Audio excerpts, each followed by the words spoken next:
Welcome everyone, today we have 10 crazy new glitches in Super Mario Maker 2. Let's dive in.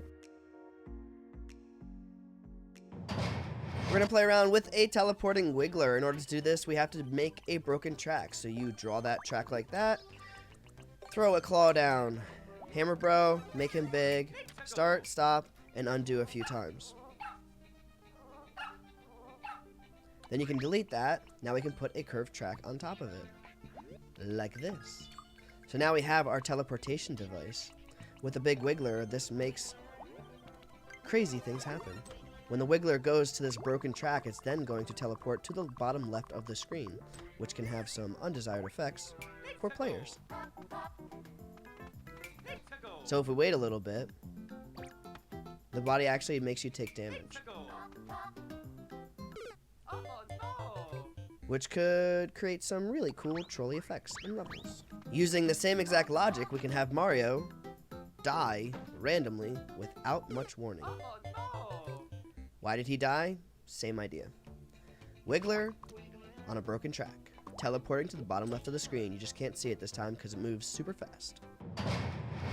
By putting bounce platforms, we can create blinking ground. Check this out. So it's ground that blinks repeatedly because the platforms bounce against each other. Pretty cool. Here we have a pretty cool little Softlock. This spring is going to get put over onto this red block right here. The twister pushes me up and I get stuck. So this is kind of interesting. Now when I try to jump, it gets even more interesting because he's stuck in his jump animation, although you see that he can still blink. This is kind of cool actually. I've never seen him stuck in this position before. Here we have an on-off activated hyperspeed setup. Nothing really crazy going on here. We've done a setup like this in the past. I'm going to set Mario down like this. The hyperspeed gets set up, and when we hit the on-off switch, we get crushed. Pretty cool. So, normal behavior of a Bowser inside of a clown car. He will throw bombs after he shoots fire a little bit. That's normal.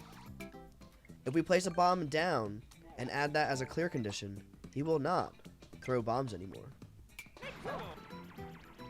Now he throws shells for some reason, which is pretty interesting how he changes his equipped item based on clear conditions. Normally, on Bowser Jr.'s third phase, when he has wings, he will throw hammers, and then sometimes he will throw a shell. There it is. There's the shell. So normally he throws shells in his third phase. We can change that to a bomb by, again, adding a clear condition. So if I add the Koopa clear condition like this, it will be a little bit different. Now he throws bombs. Pretty interesting behaviors. These springs are going to fall and push these two boom booms out of the stack, and the stack is then going to be reorganized on top of the bottom boom boom. This is very interesting. How the stack just kind of reorganizes and fixes itself. I haven't seen something like that happen before.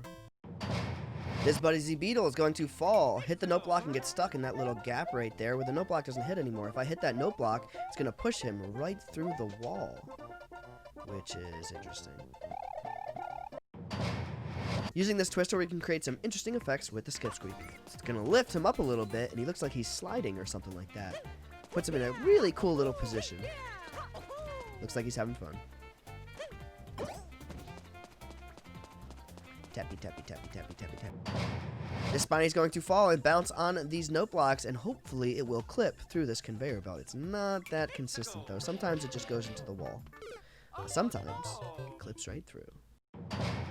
If you've ever wanted to really annoy your friends, put sound effects on pipes in this kind of an orientation.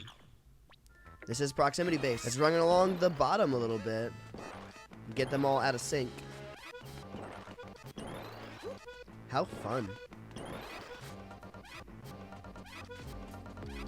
I know you've always wanted an alarm clock that would do this repeatedly. Now you can.